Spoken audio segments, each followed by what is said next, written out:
ഈ ചാനലിന്റെ വളർച്ച എന്ന് പറയുന്ന സുഹൃത്തുക്കളെ നിങ്ങളുടെ സബ്സ്ക്രിപ്ഷനും അതിനോടൊപ്പം തന്നെ നിങ്ങളുടെ സപ്പോർട്ടുമാണ്. ഒത്തിരി സുഹൃത്തുക്കൾ ഇപ്പോഴും സബ്സ്ക്രൈബ് ചെയ്യാതെ കാണുന്നുണ്ട്. ദയവ് ചെയ്ത് സബ്സ്ക്രൈബ് ചെയ്ത് ഈ ചാനൽ ഒന്ന് സപ്പോർട്ട് ചെയ്യുക, സഹായിക്കുക. നമ്മൾ ഇന്ന് നോക്കാൻ പോകുന്നത് IT മേഖലയുമായി ബന്ധപ്പെട്ട ചോദ്യങ്ങളാണ്. അതിൽ തന്നെ PSC ഏറ്റവും കൂടുതൽ ചോദിക്കുന്നതാണ് ഇന്റർനെറ്റ്. എന്താണ് ഇന്റർനെറ്റ്? IT മേഖലയുമായി ബന്ധപ്പെട്ട് PSC 3 മാർക്കാണ് പറഞ്ഞിരിക്കുന്നത് നമ്മുടെ സിലബസ് പ്രകാരം. എന്നാൽ 3 മാർക്കിൽ കൂടുതൽ ചോദ്യങ്ങൾ IT മേഖലയിൽ നിന്ന് സാധാരണഗതിയിൽ LD എക്സാമുകൾക്ക് ചോദിക്കാറുണ്ട്. അതുകൊണ്ട് അത്രയും ഇമ്പോർട്ടൻസ് കൊടുത്ത് നമ്മൾ പഠിക്കേണ്ടതുണ്ട്. അതുപോലെ തന്നെ IT മേഖലയുമായി ബന്ധപ്പെട്ട് LDക്ക് ചോദിക്കുന്ന മുഴുവൻ ചോദ്യങ്ങളും പ്രധാനമായിട്ടും 10ാം ക്ലാസ്സിലെ നമ്മുടെ IT ടെക്സ്റ്റ് ബുക്കിൽ നിന്നാണ് ചോദിക്കുന്നത്. അത് ബേസ് ചെയ്താണ് നമ്മുടെ ക്ലാസ് സെറ്റ് ചെയ്തിരിക്കുന്നത്. സുഹൃത്തുക്കൾ ശ്രദ്ധിക്കുക, നമ്മളിവിടെ പഠിക്കാൻ പോകുന്നത് ഇന്റർനെറ്റിനെ പറ്റിയിട്ടാണ്. നമുക്ക് നോക്കാം എന്തൊക്കെയാണ് ഇന്റർനെറ്റിനെ പറ്റി പഠിക്കാനുള്ളതെന്ന്. ഇന്റർനെറ്റും അനുബന്ധ ചോദ്യങ്ങളുമാണ് നമ്മൾ നോക്കാൻ പോകുന്നത്. ഭാവിയിൽ ഇന്റർനെറ്റ് എന്ന മാധ്യമം നിലനിൽക്കുന്നുണ്ടെന്ന് തോന്നൽ പോലും നമുക്കുണ്ടാവില്ല. വായുവും വെള്ളവും പോലെ എക്കാലത്തും അത് നമ്മുടെ നിത്യജീവിതത്തിലെ ഭാഗം തന്നെയായിരിക്കും. ഇങ്ങനെ പരാമർശിച്ച അല്ലെങ്കിൽ പറഞ്ഞ വ്യക്തി ആരെന്ന് ചോദിച്ചാൽ അത് എറിക് സ്മിത്ത് എന്ന് പറയുന്ന ലോക പ്രശസ്തനായ ഒരു പ്രോഗ്രാമർ, അല്ലെന്നുണ്ടെങ്കിൽ അദ്ദേഹം ഒരു കമ്പ്യൂട്ടർ എഞ്ചിനീയർ ആണ്. പ്രത്യേകിച്ച് അദ്ദേഹത്തെ കുറിച്ച് പറയുകയാണെന്നുണ്ടെങ്കിൽ നാസയ്ക്ക് വേണ്ടിയിട്ടൊക്കെ പ്രോഗ്രാമിംഗ് ചെയ്യുന്ന വ്യക്തിയാണ് കേട്ടോ അദ്ദേഹം.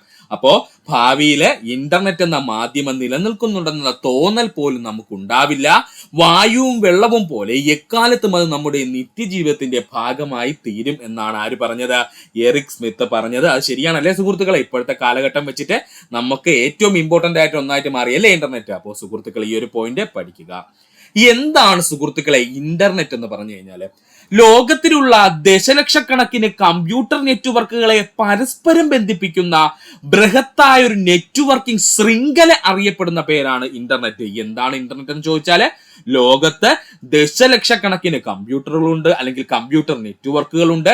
അവരെ പരസ്പരം ബന്ധിപ്പിക്കുന്ന ബൃഹത്തായ നെറ്റ്വർക്കിംഗ് ശൃംഖല അറിയപ്പെടുന്ന പേരാണ് ഇന്റർനെറ്റ് എന്നുള്ളത്.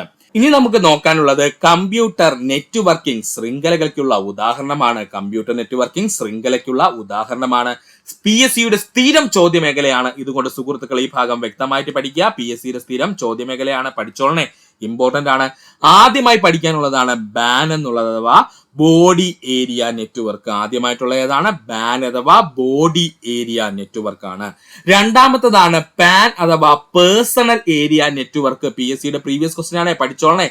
പാൻ എന്ന് പറഞ്ഞു കഴിഞ്ഞാല് പേഴ്സണൽ ഏരിയ നെറ്റ്വർക്ക്. ലാൻ എന്ന് പറഞ്ഞു കഴിഞ്ഞാൽ ലോക്കൽ ഏരിയ നെറ്റ്വർക്ക്. വീണ്ടും വന്നിരിക്കുന്നു പ്രീവിയസ് ക്വസ്റ്റ്യൻ. ലാൻ എന്ന് പറഞ്ഞു കഴിഞ്ഞാൽ ലോക്കൽ ഏരിയ നെറ്റ്വർക്ക്. മാൻ എന്ന് പറഞ്ഞു കഴിഞ്ഞാൽ മെട്രോപൊളിറ്റൻ ഏരിയ നെറ്റ്വർക്ക്. മാൻ എന്ന് പറഞ്ഞു കഴിഞ്ഞാൽ മെട്രോപൊളിറ്റൻ ഏരിയ നെറ്റ്വർക്ക്. മാൻ എന്ന് പറഞ്ഞു കഴിഞ്ഞാൽ മെട്രോപൊളിറ്റൻ ഏരിയ നെറ്റ്വർക്ക്. വാൻ എന്ന് പറഞ്ഞു കഴിഞ്ഞാൽ wide area network. WAN van എന്ന് പറഞ്ഞു കഴിഞ്ഞാൽ wide area network. GAN GAN GAN എന്ന് പറഞ്ഞു കഴിഞ്ഞാൽ ഗ്ലോബൽ ഏരിയ നെറ്റ്വർക്ക്. ഈ GAനും PSC പ്രീവിയസ് ആയി ഇപ്പൊ അങ്ങോട്ട് ചോദിച്ചോളേ, പഠിച്ചോളണേ. GAN എന്ന് പറഞ്ഞു കഴിഞ്ഞാല് ഗ്ലോബൽ ഏരിയ നെറ്റ്വർക്ക് എന്നാണ്. അപ്പോ സുഹൃത്തുക്കളെ, ഇവിടെ നമ്മള് ചെറിയ നെറ്റ്വർക്കിൽ നിന്നും വലിയ നെറ്റ്വർക്ക് എന്നുള്ള രീതിയിൽ ആരോഹണ ക്രമത്തിലാണ് കൊടുത്തിരിക്കുന്നത്. നെറ്റ്വർക്കുകളുടെ വലിപ്പത്തിനനുസരിച്ചാണ് കേട്ടോ. അതുകൊണ്ട് സുഹൃത്തുക്കൾ ഈ ഭാഗം ഒന്ന് വ്യക്തമായിട്ട് പഠിക്കുക. ഇതിൽ ഏറ്റവും ചെറുതാരെന്ന് ചോദിച്ചാൽ ബാൻ ആണ്, അഥവാ ബോഡി ഏരിയ നെറ്റ്വർക്ക് ആണ്. അതിനുശേഷം വലുതാരെന്ന് ചോദിച്ചാൽ അത് പാൻ ഏരിയ നെറ്റ്വർക്ക് അഥവാ പേഴ്സണൽ ഏരിയ നെറ്റ്വർക്ക്. അതിനുശേഷമാണ് വലുതായിട്ടുള്ള ലാൻ വരുന്നത്, അഥവാ ലോക്കൽ ഏരിയ നെറ്റ്വർക്ക് വരുന്നത്. അതിനുശേഷമാണ് മാൻ വരുന്നത്, അഥവാ മെട്രോപൊളിറ്റൻ ഏരിയ നെറ്റ്വർക്ക് വരുന്നത്. അതിനുശേഷമാണ് വാൻ വരുന്നത്, അഥവാ വൈഡ് ഏരിയ നെറ്റ്വർക്ക് വരുന്നത്. ഇതിൽ ഏറ്റവും വലുത് ഏതെന്ന് ചോദിച്ചാൽ, നെറ്റ്വർക്ക് ശൃംഖലയിൽ ഏറ്റവും വലുതാരെന്ന് ചോദിച്ചാൽ അത് GAN ആണ് കേട്ടോ, അഥവാ ഗ്ലോബൽ ഏരിയ നെറ്റ്വർക്ക് എന്ന് പറയും. സുഹൃത്തുക്കൾ ഈ ഭാഗം വ്യക്തമായിട്ട് പഠിക്കുക. ഒന്നുകൂടി പറയാം സുഹൃത്തുക്കളെ, ശ്രദ്ധിച്ചിരിക്കുക. ഇന്റർനെറ്റും അനുബന്ധ ചോദ്യങ്ങളുമാണ് നമ്മൾ പഠിക്കുന്നത്. ഭാവിയിൽ ഇന്റർനെറ്റ് എന്ന മാധ്യമം നിലനിൽക്കുന്നുണ്ടെന്ന തോന്നൽ പോലും നമുക്കുണ്ടാവില്ല. വായുവും വെള്ളവും പോലെ എക്കാലത്തും അത് നമ്മുടെ നിത്യജീവിതത്തിന്റെ ഭാഗം തന്നെയായിരിക്കും. ഇങ്ങനെ പരാമർശിച്ച അല്ലെങ്കിൽ പറഞ്ഞ വ്യക്തി ആരെന്ന് ചോദിച്ചാൽ എറിക് സ്മിത്ത് ആണ്. എന്താണ് ഇന്റർനെറ്റ് എന്ന് ചോദിച്ചു കഴിഞ്ഞാൽ, ലോകത്തിലുള്ള ദശലക്ഷക്കണക്കിന് കമ്പ്യൂട്ടർ നെറ്റ്വർക്കുകളെ പരസ്പരം ബന്ധിപ്പിക്കുന്ന ബൃഹത്തായ നെറ്റ്വർക്കിംഗ് ശൃംഖലയെ ഇന്റർനെറ്റ് എന്ന പേരിൽ അറിയപ്പെടുന്നു. പഠിക്കുക. കമ്പ്യൂട്ടർ നെറ്റ്വർക്കിംഗിലെ ശൃംഖലകൾക്ക് ഉദാഹരണം ചോദിച്ചാൽ, ഈ ഉദാഹരണങ്ങൾ എങ്ങനെയാണ് സുഹൃത്തുക്കളെ നമ്മൾ അറേഞ്ച് ചെയ്തിരിക്കുന്നത്? ചെറുതിൽ നിന്നും വലുതിലേക്കാണ്, അതായത് ആരോഹണ ക്രമത്തിലാണ് കേട്ടോ. അതുകൊണ്ട് പഠിക്കുക. ബാൻ എന്ന് പറഞ്ഞു കഴിഞ്ഞാൽ ബോഡി ഏരിയ നെറ്റ്വർക്ക്, പാൻ എന്ന് പറഞ്ഞു കഴിഞ്ഞാൽ personal area network, previous question ഒന്ന് ഇരുത്തി പഠിച്ചോളുക. ലാൻ എന്ന് പറഞ്ഞു കഴിഞ്ഞാൽ ലോക്കൽ ഏരിയ നെറ്റ്വർക്ക്, വീണ്ടും പ്രീവിയസ് ക്വസ്റ്റ്യൻ വന്നിരിക്കുന്നു. മാൻ എന്ന് പറഞ്ഞു കഴിഞ്ഞാൽ മെട്രോപൊളിറ്റൻ ഏരിയ നെറ്റ്വർക്ക്, അതും പ്രീവിയസ് ആയി ചോദിച്ചിട്ടുണ്ട്. വാൻ WAN വാൻ എന്ന് പറഞ്ഞു കഴിഞ്ഞാൽ വൈഡ് ഏരിയ നെറ്റ്വർക്ക് എന്നാണ്. GAN ഗ്യാൻ എന്ന് പറഞ്ഞു കഴിഞ്ഞാൽ ഗ്ലോബൽ ഏരിയ നെറ്റ്വർക്ക് എന്നതാണ്. ഗ്യാൻ ഇപ്പോൾ അങ്ങോട്ട് PSC പ്രീവിയസ് ആയി ചോദിച്ചതേ ഉള്ളൂ. ഗ്യാനിന്റെ പൂർണ്ണ രൂപം എന്താണ് PSC ചോദിച്ചത്, പഠിക്കുക. ഗ്ലോബൽ ഏരിയ നെറ്റ്വർക്ക് എന്നാണ് പഠിക്കുക. അതുപോലെ തന്നെ ഇതിൽ ഏറ്റവും വലിയ ഇന്റർനെറ്റ് ശൃംഖല എന്ന് ചോദിച്ചാൽ അത് ഗ്യാൻ ആണ്, മറക്കരുത്. ഇന്റർനെറ്റിന്റെ മുൻഗാമി എന്നറിയപ്പെടുന്നത് ആർപ നെറ്റ്വർക്ക് ആണ്. ഇന്റർനെറ്റിന്റെ മുൻഗാമി എന്നറിയപ്പെടുന്നത് ആരാണ്? ആർപ നെറ്റ്വർക്ക് ആണ്. ഒരുപാട് തവണ PSC പ്രീവിയസ് ആയി ചോദിച്ചിട്ടുണ്ട്. ഇന്റർനെറ്റിന്റെ മുൻഗാമി എന്നറിയപ്പെടുന്നത് ആരാണ്? ആർപ നെറ്റ്വർക്ക് അല്ലെങ്കിൽ ആർപ നെറ്റ് ആണ്. ഈ ആർപയുടെ ഫുൾ ഫോമും PSC ഒരിക്കൽ ചോദിച്ചിരുന്നു. അഡ്വാൻസ്ഡ് റിസർച്ച് പ്രോജക്ട് ഏജൻസി എന്നാണ് അതിന്റെ ഫുൾ ഫോം. ആർപയുടെ ഫുൾ ഫോം എന്താ സുഹൃത്തുക്കളെ? അഡ്വാൻസ്ഡ് റിസർച്ച് പ്രോജക്ട് ഏജൻസി എന്നാണ് അതിന്റെ ഫുൾ നെയിം. അതുകൊണ്ട് സുഹൃത്തുക്കളൊന്ന് പഠിക്കുക. ഇന്റർനെറ്റിന്റെ ഉപയോഗങ്ങളാണ് ഇനി നമ്മൾ നോക്കാൻ പോകുന്നത്. ഫയലുകൾ ഒരു കമ്പ്യൂട്ടറിൽ നിന്ന് മറ്റൊന്നിലേക്ക് വളരെ വേഗം കൈമാറ്റം ചെയ്യാൻ കഴിയുന്നു ഇന്റർനെറ്റ് ഉപയോഗിച്ച്. ഇല്ലെന്നുണ്ടെങ്കിൽ നമ്മൾ എന്ത് ചെയ്യണം? ഒരു പെൻഡ്രൈവ് എടുത്തോ അല്ലെങ്കിൽ മറ്റേതെങ്കിലും ഒരു മെമ്മറി ഡിവൈസ് ഉപയോഗിച്ച് നമ്മൾ എന്ത് ചെയ്യണം? നമ്മുടെ കമ്പ്യൂട്ടറിൽ നിന്ന് കോപ്പി ചെയ്യണം. പിന്നെ ആ ഫയലിനെ ആർക്കാണോ കൊടുക്കേണ്ടത് അയാളെ കമ്പ്യൂട്ടറിൽ കൊണ്ടുവന്നിട്ട് പേസ്റ്റ് ചെയ്യണം അല്ലെ? അപ്പൊ ഭയങ്കര ബുദ്ധിമുട്ടാണ്. അതിനേക്കാളും എന്താണ്, ഈ ഫയലുകൾ നമുക്ക് ഇന്റർനെറ്റിലൂടെ വളരെ വേഗം എന്ത് ചെയ്യാൻ പറ്റും? കൈമാറാൻ കഴിയും. ദൂരെയുള്ള ആളുകളുമായി കണ്ട് സംസാരിക്കുവാൻ കഴിയുന്നു. ശരിയല്ലേ സുഹൃത്തുക്കളെ? നമ്മുടെ സുഹൃത്തുക്കളെയൊക്കെ നമ്മൾ വീഡിയോ കോൾ ചെയ്യത്തില്ലേ? ദൂരെയുള്ള ആളുകളുമായിട്ട് നമുക്ക് കണ്ട് സംസാരിക്കുവാൻ കഴിയുന്നു. നമുക്ക് ആവശ്യമുള്ള സാധനങ്ങൾക്കായി കച്ചവടക്കാർക്ക് ഇന്റർനെറ്റ് ഉപയോഗിച്ച് ഓർഡറുകൾ നൽകുവാൻ കഴിയും. നമുക്ക് ആവശ്യമുള്ള സാധനങ്ങൾക്കായിട്ട് കച്ചവടക്കാർക്ക് ഇന്റർനെറ്റ് ഉപയോഗിച്ച് ഓർഡറുകൾ നൽകാൻ കഴിയും. നമ്മളിപ്പോൾ സ്ഥിരം ചെയ്യുന്ന പരിപാടിയാണ് അല്ലെ? നമുക്ക് ലഭിച്ച വിവരങ്ങൾ മറ്റുള്ളവരുമായി എളുപ്പത്തിൽ പങ്കുവയ്ക്കുവാനും കഴിയും ഇന്റർനെറ്റിലൂടെ. നമുക്ക് ലഭിച്ച വിവരങ്ങൾ മറ്റുള്ളവരുമായി എളുപ്പത്തിൽ പങ്കുവയ്ക്കുവാനും കഴിയും. ഏതാണ്? ഇന്റർനെറ്റിലൂടെ, അതായത് സോഷ്യൽ മീഡിയയിലൂടെ. കേട്ടോ സുഹൃത്തുക്കളെ?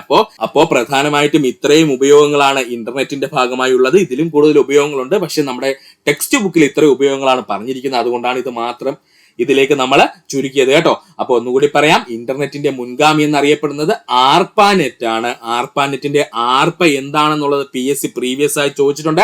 അഡ്വാൻസ്ഡ് റിസർച്ച് പ്രോജക്ട് ഏജൻസിനെയാണ് നമ്മൾ ആർപ എന്ന് പറയുന്നത്. ഇന്റർനെറ്റിന്റെ ഉപയോഗങ്ങൾ എന്തൊക്കെയാണെന്ന് ചോദിച്ചാൽ, ഫയലുകൾ ഒരു കമ്പ്യൂട്ടറിൽ നിന്ന് മറ്റൊന്നിലേക്ക് വളരെ വേഗം കൈമാറാൻ കഴിയുന്നു. ദൂരെയുള്ള ആളുകളുമായി കണ്ട് സംസാരിക്കുവാൻ കഴിയുന്നു. നമുക്ക് ആവശ്യമുള്ള സാധനങ്ങൾക്കായി കച്ചവടക്കാർക്ക് ഇന്റർനെറ്റ് ഉപയോഗിച്ച് ഓർഡറുകൾ നൽകുവാൻ കഴിയുന്നു. നമുക്ക് ലഭിച്ച വിവരങ്ങൾ മറ്റുള്ളവരുമായി എളുപ്പത്തിൽ പങ്കുവയ്ക്കുവാൻ കഴിയുന്നു. ഇത്രയുമാണ് ഇന്റർനെറ്റിന്റെ ഉപയോഗങ്ങൾ എന്ന് പറയുന്നത്. പഠിക്കുക. ഇന്റർനെറ്റുമായി ബന്ധപ്പെട്ട് പഠിക്കേണ്ട വാക്കുകളാണ് നമ്മൾ ഇനി നോക്കാൻ പോകുന്നത്. ഇമ്പോർട്ടന്റ് ആണ്. ഇവിടെ നിന്ന് PSC ഒരുപാട് തവണ ചോദ്യങ്ങൾ ചോദിച്ചിട്ടുണ്ട്. ഇന്റർനെറ്റുമായി ബന്ധപ്പെട്ട് പഠിക്കേണ്ട വാക്കുകൾ. ആദ്യമായി നമുക്ക് പഠിക്കാനുള്ളതാണ് സെർവർ എന്നുള്ള വാക്ക്. എന്താണ് സെർവർ എന്ന് നമുക്ക് നോക്കാം. ഇന്റർനെറ്റിൽ ഒരു വെബ്സൈറ്റ് സ്ഥാപിച്ചിരിക്കുന്ന കമ്പ്യൂട്ടറുകളുടെ കൂട്ടമാണ് സെർവർ എന്നറിയപ്പെടുന്നത്. സിമ്പിൾ ആയിട്ട് പറഞ്ഞു കഴിഞ്ഞാല് ഇന്റർനെറ്റില് ഒരു വെബ്സൈറ്റ് സ്ഥാപിച്ചിരിക്കുന്ന കമ്പ്യൂട്ടറുകളുടെ കൂട്ടമാണ് സെർവർ എന്നറിയപ്പെടുന്നത്. നമുക്ക് ആവശ്യമായ വിവരങ്ങൾ സെർവറിനുള്ളിലാണ് സൂക്ഷിക്കപ്പെടുന്നത്. നമുക്ക് ആവശ്യമായിട്ടുള്ള വിവരങ്ങൾ സെർവറിനുള്ളിലാണ് സൂക്ഷിക്കപ്പെടുന്നത്. വെബ്സൈറ്റ് നൽകുന്ന സേവനങ്ങൾ ഉപയോഗിക്കുന്ന ഉപഭോക്താക്കളുടെ ആവശ്യങ്ങൾ നിർവഹിക്കുന്നതിന് പ്രത്യേക പ്രോഗ്രാമുകൾ സെർവറിൽ ഇൻസ്റ്റാൾ ചെയ്തിരിക്കുന്നു.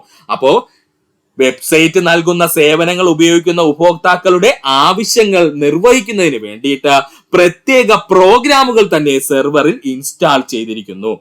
ധാരാളം വ്യക്തികൾക്ക് ഒരേ സമയം ഉപയോഗിക്കേണ്ടതിനാൽ പ്രവർത്തനശേഷി കൂടിയ കമ്പ്യൂട്ടറുകളാണ് സെർവറിന്റെ നിർമ്മാണത്തിന് ഉപയോഗിക്കുന്നത്. അല്ലെങ്കിൽ പ്രധാനമായിട്ടും ഈ ഫേസ്ബുക്ക്, ഗൂഗിൾ പോലുള്ള ഭീമന്മാര് പ്രധാനമായിട്ടും സൂപ്പർ കമ്പ്യൂട്ടറാണ് കേട്ടോ സുഹൃത്തുക്കളെ ഉപയോഗിക്കുന്നത്. ഇതിനു വേണ്ടി എന്താണ്? ഈ സെർവറുകളൊക്കെ നിയന്ത്രിക്കാൻ വേണ്ടി. കാരണം അത്രയും വേഗത്തിൽ എന്ത് ചെയ്യണം? ഡേറ്റ ട്രാൻസ്ഫർ അവിടെ നടക്കാൻ വേണ്ടിയിട്ടാണ്. പ്രധാനപ്പെട്ട സെർവർ സോഫ്റ്റ്വെയർ നിർമ്മാണ കമ്പനികളാണ് അപ്പാഷെയും അതുപോലെ ഒറാക്കിളും. ഇത് രണ്ടും നമ്മൾ വ്യക്തമായിട്ട് പഠിക്കണം. ഡിഗ്രി ലെവൽ PSC ഈ ഇടയ്ക്ക് അങ്ങോട്ട് ചോദിച്ചതേ ഉള്ളൂ. അപ്പൊ പ്രധാനപ്പെട്ട സെർവർ സോഫ്റ്റ്വെയർ നിർമ്മാണ കമ്പനികളെയൊക്കെയെന്ന് ചോദിച്ചാൽ അപ്പാഷെയും അതുപോലെ ഓറക്കിളുമാണ്. അപ്പാഷെയും അതുപോലെ ഒറാക്കിളുമാണ് പഠിക്കുക. ഒന്നുകൂടി പറയാം സുഹൃത്തുക്കളെ, ശ്രദ്ധിക്കുക. എന്താണ് സെർവർ എന്ന് ചോദിച്ചു കഴിഞ്ഞാൽ ഇന്റർനെറ്റിൽ ഒരു വെബ്സൈറ്റ് സ്ഥാപിച്ചിരിക്കുന്ന കമ്പ്യൂട്ടറുകളുടെ കൂട്ടത്തെ നമ്മൾ സെർവർ എന്നറിയപ്പെടുന്നു. നമുക്ക് ആവശ്യമായ വിവരങ്ങൾ സെർവറിനുള്ളിലാണ് സൂക്ഷിക്കപ്പെടുന്നത്. വെബ്സൈറ്റ് നൽകുന്ന സേവനങ്ങൾ ഉപയോഗിക്കുന്ന ഉപഭോക്താക്കളുടെ ആവശ്യങ്ങൾ നിർവഹിക്കുന്നതിന് പ്രത്യേക പ്രോഗ്രാമുകൾ സെർവറിൽ ഇൻസ്റ്റാൾ ചെയ്തിരിക്കുന്നു. ധാരാളം വ്യക്തികൾക്ക് ഒരേ സമയം ഉപയോഗിക്കേണ്ടതിനാൽ പ്രവർത്തനശേഷി കൂടിയ കമ്പ്യൂട്ടറുകളാണ് സെർവർ നിർമ്മാണത്തിന് ഉപയോഗിക്കുന്നത്. ഈ ഭാഗം സുഹൃത്തുക്കൾ വ്യക്തമായിട്ട് പഠിക്കുക. പ്രധാന സെർവർ സോഫ്റ്റ്വെയർ നിർമ്മാണ കമ്പനികളാണ് അപ്പാഷെയും അതുപോലെ ഒറാക്കിളും. പഠിക്കുക, അപ്പാഷെയും ഒറാക്കിളും. ഇനി നമുക്ക് പഠിക്കുവാനുള്ളതാണ് സെർവർ സോഫ്റ്റ്വെയർ. അപ്പൊ എന്താണ് സെർവർ എന്ന് നമ്മൾ ഓൾറെഡി പറഞ്ഞു കഴിഞ്ഞു. ഇനി നമുക്ക് പഠിക്കുവാനുള്ളതാണ് ഈ സെർവർ ഇൻസ്റ്റാൾ ചെയ്തിരിക്കുന്ന സെർവർ സോഫ്റ്റ്വെയർ എന്താണെന്നുള്ളത്. സെർവർ കമ്പ്യൂട്ടറിൽ ഇൻസ്റ്റാൾ ചെയ്തിരിക്കുന്ന സോഫ്റ്റ്വെയറുകൾ അറിയപ്പെടുന്ന പേരാണ് സെർവർ സോഫ്റ്റ്വെയറുകൾ. സെർവർ കമ്പ്യൂട്ടറിൽ ഇൻസ്റ്റാൾ ചെയ്തിരിക്കുന്ന സോഫ്റ്റ്വെയറുകൾ അറിയപ്പെടുന്ന പേരാണ് സെർവർ സോഫ്റ്റ്വെയറുകൾ. ഒന്നിൽ കൂടുതൽ വെബ്സൈറ്റുകളെ ഒരേ സമയം കൈകാര്യം ചെയ്യുന്നതിന് സെർവറുകളെ സഹായിക്കുന്നത് സെർവർ സോഫ്റ്റ്വെയർ ആണ്. ഇത് പഠിച്ചോളനെ, ഇമ്പോർട്ടന്റ് ആണ്. ഒന്നിൽ കൂടുതൽ വെബ്സൈറ്റുകളെ ഒരേ സമയം കൈകാര്യം ചെയ്യുന്നതിന് സെർവറുകളെ സഹായിക്കുന്നത് സെർവർ സോഫ്റ്റ്വെയറുകളാണ്. പഠിക്കുക. അതിന്റെ അർത്ഥം ഒരു സെർവറിൽ ചിലപ്പോൾ ഒന്നിൽ കൂടുതൽ വെബ്സൈറ്റുകൾ കാണും കേട്ടോ. അപ്പോ ഈ ഒന്നിൽ കൂടുതൽ വെബ്സൈറ്റുകളെ ഒരേ സമയം കൈകാര്യം ചെയ്യണമെങ്കിൽ അത്രയും കാര്യക്ഷമമായിട്ടുള്ള ഒരു സോഫ്റ്റ്വെയർ വേണം. ഈ സോഫ്റ്റ്വെയർ എവിടെയാണ്? ഈ സെർവറിൽ ഇൻസ്റ്റാൾഡ് ആയിരിക്കും. അപ്പൊ ഇത്തരത്തിലുള്ള സോഫ്റ്റ്വെയറെ വിളിക്കുന്ന പേരാണ് സെർവർ സോഫ്റ്റ്വെയറുകൾ എന്ന്. അടുത്തതായി PSC ഏറ്റവും കൂടുതൽ ചോദിച്ച പ്രീവിയസ് ക്വസ്റ്റ്യൻ ആണ് IP അഡ്രസ്. എന്താണ് IP അഡ്രസ്? ഇതിൽ ഏറ്റവും കൂടുതൽ PSC ചോദിച്ചിട്ടുള്ളത് IP അഡ്രസിന്റെ പൂർണ്ണ രൂപമാണ്. ഇന്റർനെറ്റ് പ്രോട്ടോകോൾ ആണ് IP അഡ്രസ് എന്ന് പറയുന്നത്. ഇന്റർനെറ്റ് പ്രോട്ടോകോൾ അഡ്രസിനെയാണ് നമ്മൾ IP അഡ്രസ് എന്ന് പറയുന്നത്. ഇതിൽ ഈ പ്രോട്ടോകോൾ എടുത്തങ്ങ് പഠിച്ചോളണേ. ഈ പ്രോട്ടോകോളിന്റെ സ്ഥാനത്ത് വേറെ പലതും P തുടങ്ങുന്ന വാക്കുകൾ ഇട്ടിട്ട് PSC ചോദിക്കും. അതുകൊണ്ട് നമ്മൾ വ്യക്തമായിട്ട് പഠിക്കണം. IP അഡ്രസ് എന്തെന്ന് ചോദിച്ചാൽ, അല്ലെങ്കിൽ അതിന്റെ പൂർണ്ണ രൂപം എന്തെന്ന് ചോദിച്ചാൽ, ഇന്റർനെറ്റ് പ്രോട്ടോകോൾ അഡ്രസ് ആണ്. ഇന്റർനെറ്റ് പ്രോട്ടോകോൾ അഡ്രസ് ആണ്. ഇനി നമുക്ക് നോക്കാം എന്താണ് IP അഡ്രസ് എന്ന്. നാം നമുക്ക് വേണ്ടി ഉപയോഗിക്കുന്ന വീട്ടുവിലാസം പോലെ കമ്പ്യൂട്ടർ ശൃംഖലയിലെ ഉപകരണങ്ങളെ തിരിച്ചറിയുന്നതിന് വേണ്ടി ഉപയോഗിക്കുന്ന വിലാസങ്ങളാണ് IP അഡ്രസ്സുകൾ എന്നറിയപ്പെടുന്നത്. ഇങ്ങനെ തന്നെ പഠിച്ചോളെ. നാം നമുക്ക് വേണ്ടി ഉപയോഗിക്കുന്ന വീട്ടുവിലാസം പോലെ കമ്പ്യൂട്ടർ ശൃംഖലയിലെ ഉപകരണങ്ങളെ തിരിച്ചറിയുന്നതിന് വേണ്ടിയിട്ട് ഉപയോഗിക്കുന്ന വിലാസങ്ങളാണ് IP അഡ്രസ്സുകൾ എന്ന് പറയുന്നത്. അതായത് നമുക്ക് സ്വന്തമായിട്ടൊരു വീട്ടുവിലാസം കാണൂലേ സുഹൃത്തുക്കളെ? ആ വീട്ടുവിലാസം മറ്റൊരാളുടെ വീട്ടുവിലാസവുമായിട്ട് എന്തെങ്കിലും ബന്ധം കാണോ? ഒന്നും കാണത്തില്ല. ഓരോരുത്തർക്കും ഓരോ വീട്ടുവിലാസമായിരിക്കും. അതിന്റെ അർത്ഥം എന്താണ്? ഒരു യുണീക്നെസ് എപ്പോഴും എന്തിൽ കാണും?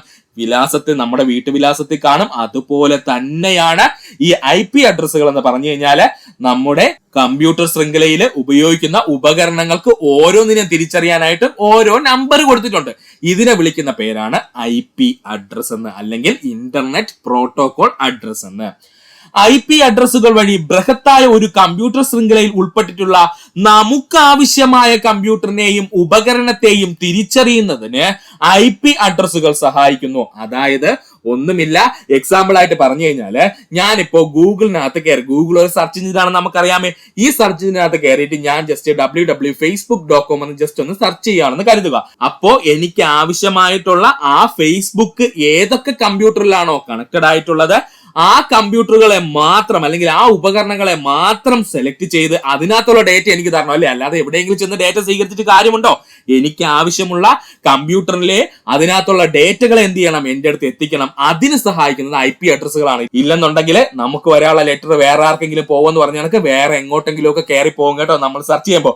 അപ്പോ IP അഡ്രസ്സുകൾ വഴി ബൃഹത്തായ ഒരു കമ്പ്യൂട്ടർ ശൃംഖലയിലുള്ള നമുക്ക് ആവശ്യമായിട്ടുള്ള കമ്പ്യൂട്ടറിനെയും ഉപകരണത്തിനെയും മാത്രം തിരിച്ചറിയുന്നതിന് IP അഡ്രസ്സുകൾ സഹായിക്കും. അനന്തമായ സംഖ്യകളുടെ ഒരു കൂട്ടമായിരിക്കും IP അഡ്രസ്സുകൾ. പഠിക്കുക, അനന്തമായ സംഖ്യകളുടെ ഒരു കൂട്ടമായിരിക്കും IP അഡ്രസ്സുകൾ എന്ന് പറയുന്നത്. ചില സുഹൃത്തുക്കളെങ്കിലും IP അഡ്രസ്സുകൾ കണ്ടു കാണാം.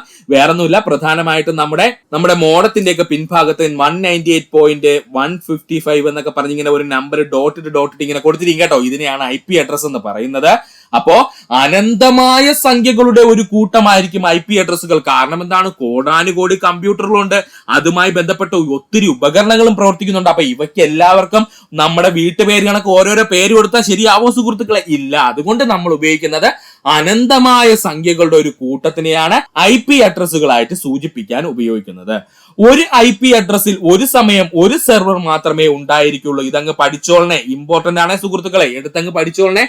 ഒരു IP അഡ്രസ്സിൽ ഒരു സമയത്ത് ഒരു സെർവർ മാത്രമേ ഉണ്ടായിരിക്കുകയുള്ളൂ. ഒരു IP അഡ്രസ്സിൽ ഒരു സമയത്ത് ഒരു സെർവർ മാത്രമേ ഉണ്ടായിരിക്കുകയുള്ളൂ. ഒന്നിൽ കൂടുതൽ സെർവർ വന്നാൽ എന്താ സുഹൃത്തുക്കളെ പ്രശ്നം? നമ്മുടെ അതേ വീട്ടുവിലാസത്തിന് തൊട്ടടുത്തൊരു വീടുകൂടെ ഉണ്ടെങ്കിൽ എന്തായിരിക്കും അവസ്ഥ? വരുന്ന കത്തിന് കൺഫ്യൂഷൻ ഉണ്ടാവുമല്ലേ, ഏത് വീട്ടിലാണ് കൊടുക്കാനുള്ളതെന്ന്. അതുപോലെ തന്നെ ഇവിടെയും സംഭവിക്കും. ഒരേ IP അഡ്രസ് തന്നെ രണ്ട് സെർവർ ഉണ്ടെങ്കിൽ ഇത് ഏത് സെർവറിനാണ് ഡേറ്റ സ്വീകരിക്കേണ്ടതെന്ന് കമ്പ്യൂട്ടറിന് എന്താവും? കൺഫ്യൂഷൻ ആവും. അതുകൊണ്ട് ഒരു IP അഡ്രസ്സിൽ ഒരു സമയത്ത് ഒരു സെർവർ മാത്രമേ ഉണ്ടായിരിക്കുള്ളൂ. പഠിക്കുക. അപ്പൊ ഒന്നുകൂടി പറയാം സുഹൃത്തുക്കളെ, ശ്രദ്ധിച്ചിരിക്കുക. സെർവർ സോഫ്റ്റ്വെയർ എന്തെന്ന് ചോദിച്ചു കഴിഞ്ഞാൽ സെർവർ കമ്പ്യൂട്ടറിൽ ഇൻസ്റ്റാൾ ചെയ്തിരിക്കുന്ന സോഫ്റ്റ്വെയറുകളാണ് സെർവർ സോഫ്റ്റ്വെയറുകൾ എന്നറിയപ്പെടുന്നത്.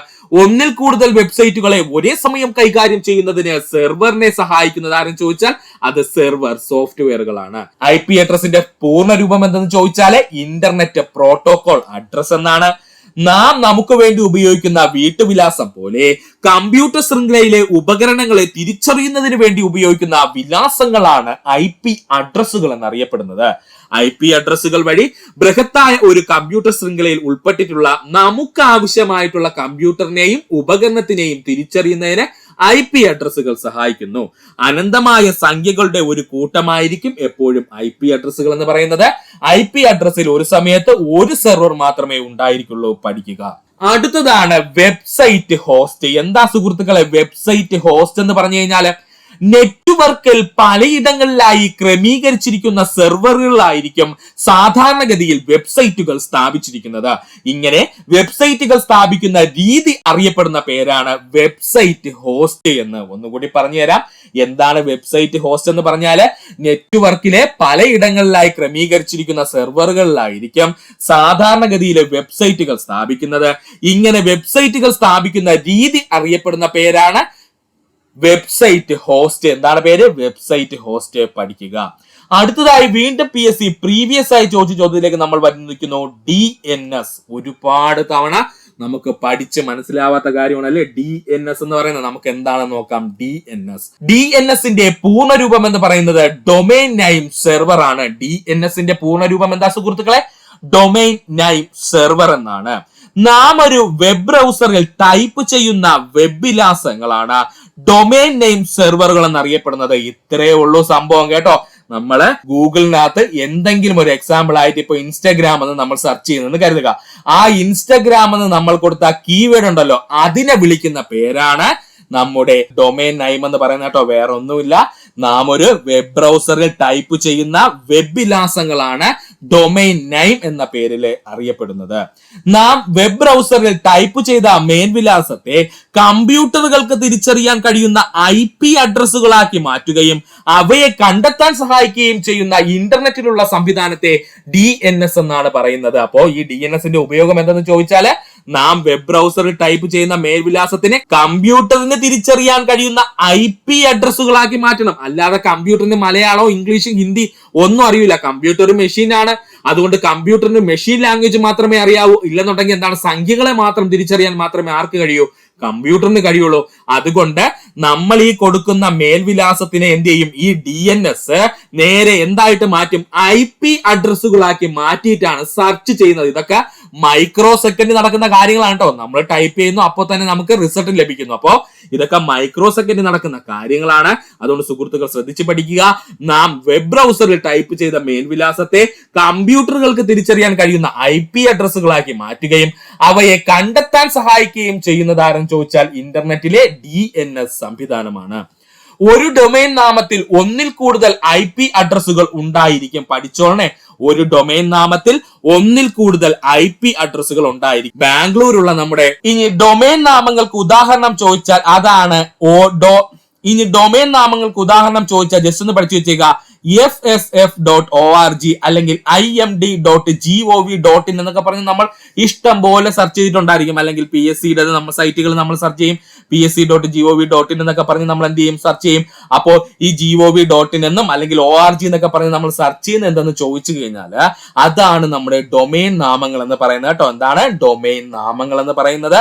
അതുകൊണ്ട് സുഹൃത്തുക്കൾ ഈ ഭാഗം വ്യക്തമായിട്ട് പഠിക്കുക. അടുത്തതായി PSC പ്രീവിയസ് ആയി ചോദിച്ചതാണ് HTML. എന്താ സുഹൃത്തുക്കളെ HTML എന്ന് പറഞ്ഞു കഴിഞ്ഞാൽ? HTMLന്റെ പൂർണ്ണ രൂപം ഹൈപ്പർ ടെക്സ്റ്റ് മാർക്കപ്പ് ലാംഗ്വേജ്. ഈ മാർക്കപ്പ് അങ്ങ് പഠിച്ചു വെച്ചോണേ, ഇമ്പോർട്ടന്റ് ആണ്. ഇതിൽ ഹൈപ്പർ ടെക്സ്റ്റ് കഴിഞ്ഞിട്ട് ഈ മാർക്കപ്പിന്റെ സ്ഥാനത്ത് എമ്മുമായി ചേർത്തിട്ടുള്ള പല വേർഡും PSC മാറ്റിയും തിരിച്ചിട്ട് ചോദിച്ചിട്ടുണ്ട്. കൺഫ്യൂഷൻ ഉണ്ടാവരുത്, ഇവിടെ വെച്ച് അങ്ങ് പഠിച്ചു പോവുക. HTMLന്റെ പൂർണ്ണരൂപം ചോദിച്ചാൽ ഹൈപ്പർ ടെക്സ്റ്റ് മാർക്കപ്പ് ലാംഗ്വേജ് എന്നാണ്. എന്താണ്? മാർക്കപ്പ് ലാംഗ്വേജ് എന്നാണ്. വെബ്സൈറ്റുകളും വെബ് പേജുകളുടെയും നിർമ്മാണത്തിനായി ഉപയോഗിക്കുന്ന ഒരു പ്രോഗ്രാമിംഗ് ഭാഷയാണ് HTML. പഠിച്ചോളനെ, വെബ്സൈറ്റുകളും അതുപോലെ വെബ് പേജുകളുടെ നിർമ്മാണത്തിന് ഉപയോഗിക്കുന്ന ഒരു പ്രോഗ്രാമിംഗ് ഭാഷയാണ് HTML. HTML നിർമ്മിക്കുന്ന ഒരു പേജിനെ സാധാരണയായി വെബ് പേജ് എന്നറിയപ്പെടുന്നു. HTML നിർമ്മിക്കുന്ന അല്ലെങ്കിൽ HTML ഭാഷ ഉപയോഗിച്ച് നിർമ്മിക്കുന്ന ഒരു പേജിനെ സാധാരണയായിട്ട് വെബ് പേജ് എന്നറിയപ്പെടുന്നു. ഒന്നുകൂടി പറയാൻ സുഹൃത്തുക്കളെ ശ്രദ്ധിക്കുക. HTML എന്താണെന്നാണ് നമ്മൾ നോക്കിയത്. HTMLന്റെ പൂർണ്ണ രൂപമാണ് PSC ഏറ്റവും കൂടുതൽ ചോദിച്ചിട്ടുള്ളത്. ഹൈപ്പർ ടെക്സ്റ്റ് മാർക്കപ്പ് ലാംഗ്വേജ് എന്നാണ്. അതിൽ മാർക്കപ്പ് ലാംഗ്വേജ് എന്ന് വ്യക്തമായിട്ട് പഠിച്ചോളുക. ഇതിൽ എമ്മിന്റെ സ്ഥാനത്ത് പല പേരുകളിട്ട് PSC തെറ്റിപ്പിക്കും, അതുകൊണ്ട് അത് വ്യക്തമായിട്ട് പഠിക്കുക. വെബ്സൈറ്റുകളും വെബ് പേജുകളും നിർമ്മിക്കാൻ ഉപയോഗിക്കുന്ന പ്രോഗ്രാമിംഗ് ഭാഷ അറിയപ്പെടുന്ന പേരാണ് HTML. HTML നിർമ്മിക്കുന്ന ഒരു പേജിനെ സാധാരണയായിട്ട് വെബ് പേജ് എന്ന പേരിൽ അറിയപ്പെടുന്നു. പഠിക്കുക. അടുത്തതാണ് വെബ് ബ്രൗസർ. എന്താണ് വെബ് ബ്രൗസർ എന്നാണ് നമ്മൾ നോക്കാൻ പോകുന്നത്. ഇന്റർനെറ്റിലുള്ള കോടിക്കണക്കിന് വിവരങ്ങളിൽ നമുക്ക് ആവശ്യമായത് മാത്രം തിരഞ്ഞെടുത്ത് നമ്മുടെ മുന്നിൽ എത്തിക്കുവാൻ സഹായിക്കുന്ന സോഫ്റ്റ്വെയറുകൾ അറിയപ്പെടുന്ന പേരാണ് വെബ് ബ്രൗസറുകൾ. പഠിക്കുക.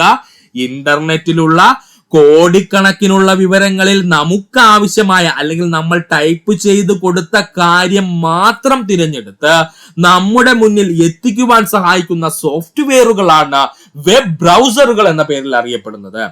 വെബ് ബ്രൗസറുകളുടെ ഉദാഹരണമാണ് PSC ഏറ്റവും കൂടുതൽ പ്രീവിയസ് ആയി ഈ ഭാഗത്ത് ചോദിക്കുന്നത്. അവ ഏതൊക്കെയാണ് നമുക്ക് നോക്കാം.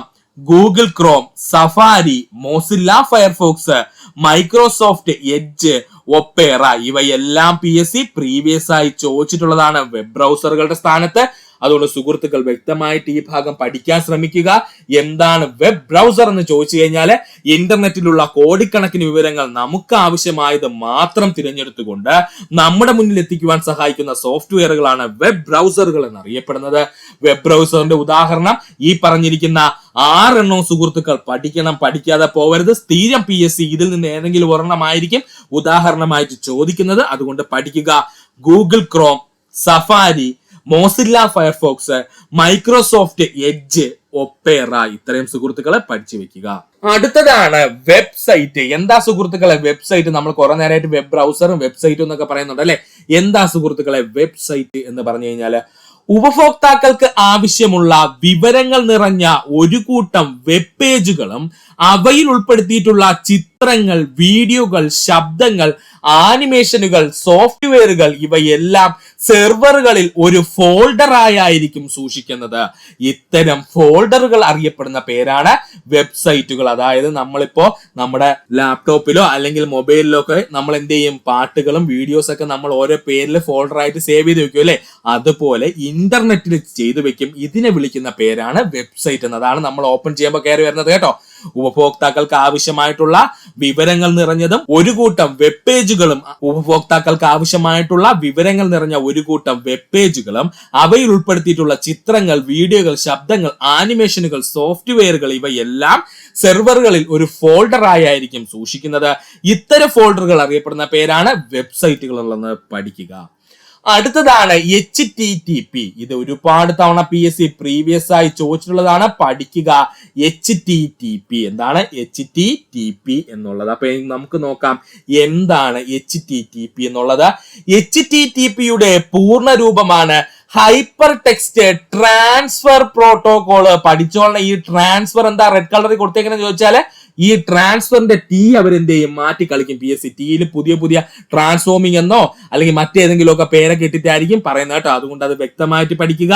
HTTPയുടെ പൂർണ്ണ രൂപം ചോദിച്ചു കഴിഞ്ഞാല് hyper text transfer protocol. Hyper text transfer protocol.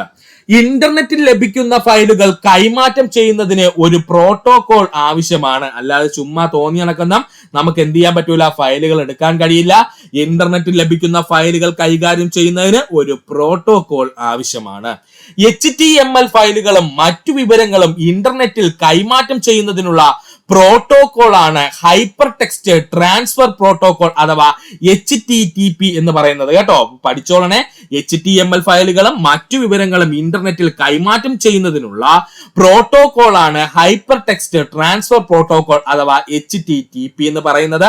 സുഹൃത്തുക്കൾ കണ്ടു കാണും, ഏതെങ്കിലുമൊക്കെ സൈറ്റ് എടുക്കുന്ന സമയത്ത് ഒരു ലോക്കിന്റെ പടം പച്ച കളർ കിടക്കും, എന്നിട്ട് അതിന്റെ അടുത്ത് എന്ത് ചെയ്യും, HTTP എന്ന് ഇങ്ങനെ എഴുതിയിരിക്കും. ഇതെന്ന് പറയുന്നത് ഒരു പ്രോട്ടോകോൾ ആണ് എന്നുള്ളത് സുഹൃത്തുക്കളെ പഠിക്കുക. അപ്പൊ ഒന്നുകൂടി പറഞ്ഞുതരാം, ശ്രദ്ധിക്കുക. എന്താണ് HTTP എന്ന് ചോദിച്ചാൽ അവന്റെ പൂർണ്ണ രൂപമാണ് PSC ഏറ്റവും കൂടുതൽ പ്രീവിയസ് ആയി ചോദിച്ചിട്ടുള്ളത്. ഹൈപ്പർ ടെക്സ്റ്റ് ട്രാൻസ്ഫർ പ്രോട്ടോകോൾ എന്നാണ്. ഹൈപ്പർ ടെക്സ്റ്റ് ട്രാൻസ്ഫർ പ്രോട്ടോകോൾ എന്നാണ് ഇതിന്റെ പൂർണ്ണ രൂപം. ഇന്റർനെറ്റിൽ ലഭിക്കുന്ന ഫയലുകൾ കൈമാറ്റം ചെയ്യുന്നതിന് പ്രോട്ടോകോൾ ആവശ്യമാണ്.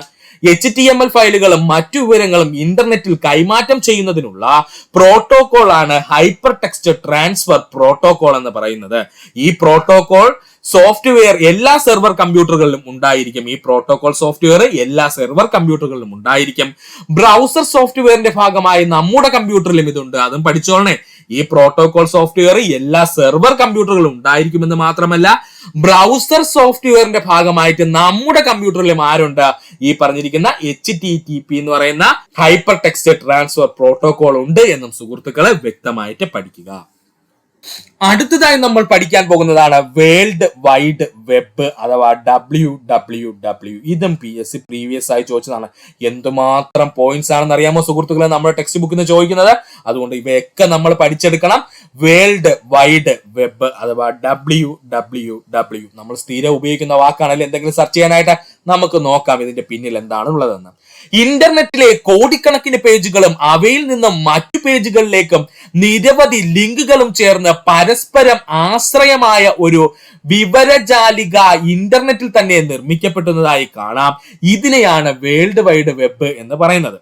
ഒന്നുമില്ല സുഹൃത്തുക്കളെ, നമ്മൾ ചില സൈറ്റുകളിലൊക്കെ കയറുമ്പോഴത്തേക്കും അതിനകത്ത് വേറൊരു ലിങ്ക് കാണും അല്ലെ, അല്ലെങ്കിൽ ഇന്ന ലിങ്ക് ക്ലിക്ക് ചെയ്യാൻ പറയും. ആ ലിങ്ക് കയറുമ്പോൾ നമ്മൾ പുതിയൊരു സൈറ്റിലോട്ട് പോകും.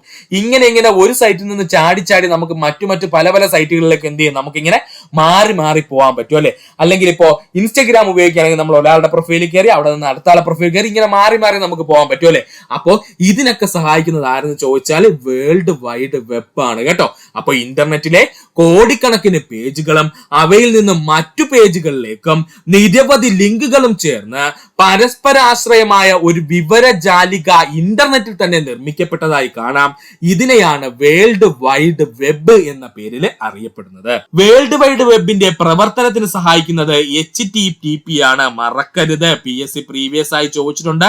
ഓർക്കുക, വേൾഡ് വൈഡ് വെബിന്റെ സുഗമമായ പ്രവർത്തനത്തിന് സഹായിക്കുന്നത് HTTP അഥവാ ഹൈപ്പർ ടെക്സ്റ്റ് ട്രാൻസ്ഫർ പ്രോട്ടോകോൾ ആണ്. സുഹൃത്തുക്കൾ പഠിക്കുക. വേൾഡ് വൈഡ് വെബിന്റെ പിതാവാണ് ടിം ബെർണേഴ്സ്-ലീ. PSCയുടെ പ്രീവിയസ് ക്വസ്റ്റ്യൻ ആണ്. പ്രത്യേകിച്ച് LDയും അതുപോലെ LGSും ഉള്ള സുഹൃത്തുക്കൾ വ്യക്തമായിട്ട് പഠിക്കുക.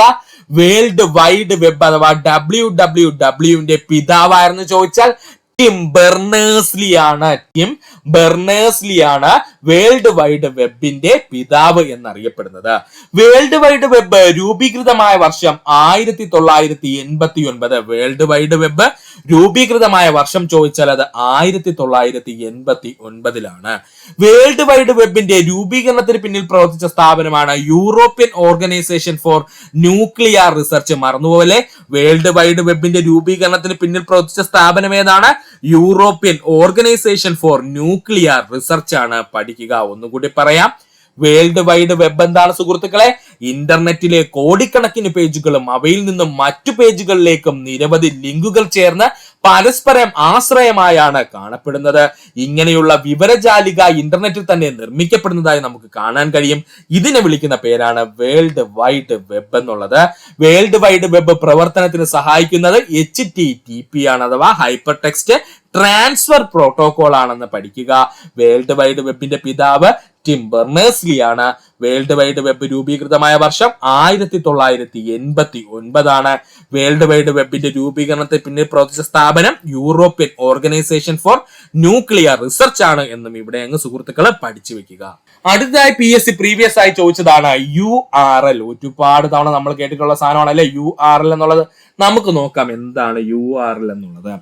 URLന്റെ പൂർണ്ണ രൂപം യൂണിഫോം റിസോഴ്സ് ലൊക്കേറ്റർ എന്നാണ്. ഇതിൽ ആ റിസോഴ്സ് അങ്ങ് പഠിച്ചു വെച്ചോളണേ. ഇവിടെയാണ് PSC മാറ്റം വരുന്നത്. യൂണിഫോം റിസോഴ്സ് ലൊക്കേറ്റർ എന്നാണ് URLന്റെ പൂർണ്ണ രൂപം. URLന്റെ പൂർണ്ണ രൂപം എന്താ സുഹൃത്തുക്കളെ? യൂണിഫോം റിസോഴ്സ് ലൊക്കേറ്റർ എന്ന് തന്നെ പഠിക്കുക. ആ റിസോഴ്സിന്റെ സ്ഥാനത്ത് മറ്റെന്തെങ്കിലുമൊക്കെ ഇട്ട് തരും, നമുക്ക് കൺഫ്യൂഷൻ ഉണ്ടാകും. അപ്പോൾ യൂണിഫോം റിസോഴ്സ് ലൊക്കേറ്റർ ആണ് ആര്? URL എന്ന് പറയുന്നത്. HTTP-യാൽ കൈമാറ്റം ചെയ്യപ്പെടേണ്ട ഒരു വെബ്സൈറ്റിന് പൊതുവെയുള്ള ഡൊമൈൻ നാമത്തിന് പുറമെ അതിനകത്ത് ഓരോ ഫയലിനും മറ്റു വിവരങ്ങൾക്കും അല്ലെങ്കിൽ വിഭവങ്ങൾക്കും പ്രത്യേക വിലാസം ഉണ്ടായിരിക്കും. ഇത്തരത്തിലുള്ള പ്രത്യേക വിലാസം അറിയപ്പെടുന്ന പേരാണ് യൂണിഫോം റിസോഴ്സ് ലൊക്കേറ്റർ. ഒന്നുമില്ല സുഹൃത്തുക്കളെ, സിമ്പിൾ ആയിട്ട് നമുക്ക് പറയാം. ഒന്നുമില്ല, നമ്മുടെ കയ്യിൽ മൊബൈൽ ഫോൺ ഉണ്ടല്ലേ, ആ മൊബൈൽ ഫോണിനകത്ത് ഗാലറി എന്ന് പറഞ്ഞൊരു സംഭവം കാണുമല്ലോ. നമ്മൾ ഓപ്പൺ ചെയ്യുമ്പോൾ ഗാലറി എന്ന് പറഞ്ഞൊരു ഐക്കൺ കാണുമല്ലോ. ഈ ഗാലറി എന്ന് പറയുന്ന ഐക്കൺ നമ്മൾ ഓപ്പൺ ചെയ്ത് കഴിഞ്ഞാൽ അതിനകത്ത് ഒത്തിരി ഫോൾഡർ കാണും അല്ലെ. എക്സാമ്പിൾ ആയിട്ട് പറഞ്ഞു കഴിഞ്ഞാൽ വാട്സപ്പിൽ നിന്ന് വരുന്ന ഇമേജസും വീഡിയോസിനും വേണ്ടിയിട്ട് കാണും, നമ്മൾ എടുക്കുന്ന ഫോട്ടോസിനും വീഡിയോസിനും വേണ്ടി സെപ്പറേറ്റ് ഒരു ഫോൾഡർ കാണും, അല്ലെങ്കിൽ മറ്റൊരാൾ അയച്ചു തന്നിരിക്കുന്നതാണെങ്കിൽ അത് നമുക്ക് എന്താണ് ഇപ്പോൾ ബ്ലൂടൂത്ത് വഴിയോ മറ്റോ സെൻഡ് ചെയ്ത് തന്നിരിക്കുന്നതാണെന്നെങ്കിൽ അതിന് പ്രത്യേകമായിട്ട് കാണും. അതുപോലെ നമ്മൾ എന്തെങ്കിലും ഡൗൺലോഡ് ചെയ്തെടുത്തിട്ടുണ്ടെങ്കിൽ അതിന് പ്രത്യേകം. ഇങ്ങനെ ഓരോന്നിനും ഓരോ ഫോൾഡറുകളും ഫയലുകളുമായിട്ട് ഇങ്ങനെ ഡിവൈഡ് ചെയ്ത് വെച്ചിട്ടുണ്ടല്ലേ സുഹൃത്തുക്കളെ. ഇതുപോലെ തന്നെയാണ് നമ്മളെ ഒരു വെബ്സൈറ്റിനകത്ത് നമ്മൾ നേരത്തെ പറഞ്ഞിരുന്നു. ഇത് തന്നെയാണ് സുഹൃത്തുക്കളെ നമ്മുടെ വെബ്സൈറ്റിനുള്ളിലും നടക്കുന്നത്. HTTP വഴി കൈമാറ്റം ചെയ്യപ്പെടേണ്ട ഒരു വെബ്സൈറ്റ് ഉണ്ടെന്ന് കരുതുക. നമ്മൾ ഓൾറെഡി പറഞ്ഞു കഴിഞ്ഞു, വെബ്സൈറ്റ് എന്ന് പറഞ്ഞാൽ എന്താണ്? ഒരു കൂട്ടം വെബ് പേജുകളുടെയും അതുപോലെ തന്നെ വീഡിയോസോ അതിനകത്തുള്ള ഓഡിയോസോ അല്ലെങ്കിൽ അതിനകത്തുള്ള എന്തെങ്കിലും കാരണമാവട്ടെ ഈ കാര്യങ്ങളെ എല്ലാം കൂടെ ചേർത്തുകൊണ്ട് ഒരു ഫോൾഡർ ആക്കി വെച്ചിരിക്കുന്നതിനാണ് വെബ്സൈറ്റ് എന്ന് നമ്മൾ പറഞ്ഞു. എവിടെ? സെർവറിനുള്ളിൽ. ഈ വെബ്സൈറ്റിനുള്ളിൽ ഇരിക്കുന്ന ഫോൾഡറിനകത്ത് പിന്നെയും നമ്മൾ എന്ത് ചെയ്യുന്നുണ്ട്?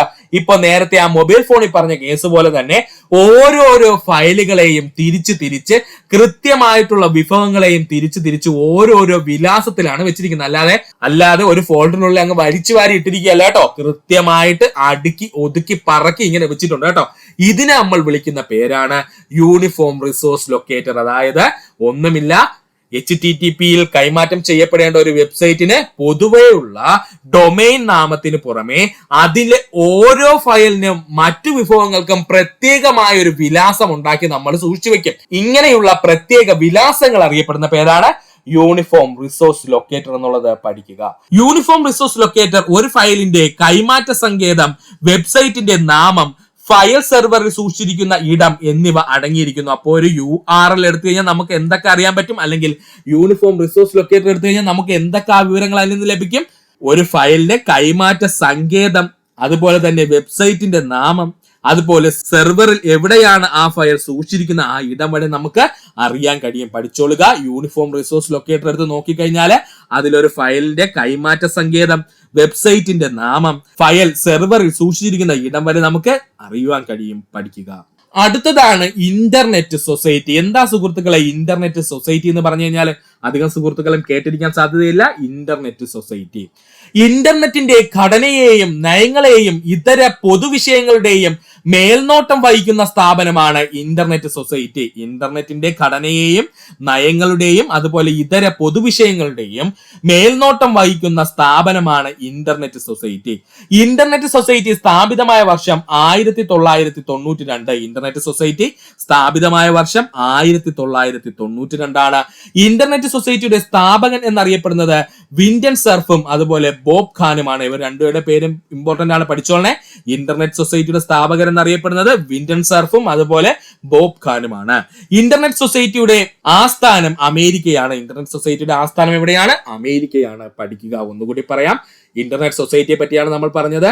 ഇന്റർനെറ്റിന്റെ ഘടനയെയും നയങ്ങളെയും ഇതര പൊതുവിഷയങ്ങളെയും മേൽനോട്ടം വഹിക്കുന്ന സ്ഥാപനമാണ് ഇന്റർനെറ്റ് സൊസൈറ്റി എന്നറിയപ്പെടുന്നത്. ഇന്റർനെറ്റ് സൊസൈറ്റി സ്ഥാപിതമായ വർഷം 1992 ഇന്റർനെറ്റ് സൊസൈറ്റിയുടെ സ്ഥാപകരാരൊക്കെയാണ്? വിൻഡൻ സർഫും അതുപോലെ ബോബ് ഖാനുമാണ്. ഇന്റർനെറ്റ് സൊസൈറ്റിയുടെ ആസ്ഥാനം ചോദിച്ചാൽ അത് അമേരിക്കയാണ്. പഠിക്കുക. അതുപോലെ തന്നെ PSC പ്രീവിയസ് ആയി +2 ലെവൽ ചോദിച്ച ചോദ്യമാണ് ഇന്റർനെറ്റ് എഞ്ചിനീയറിംഗ് ടാസ്ക് ഫോഴ്സ് അഥവാ IETF. PSC എന്ന് ചോദിച്ചത് IETFന്റെ ഫുൾ ഫോം ആയിരുന്നു. പഠിക്കുക.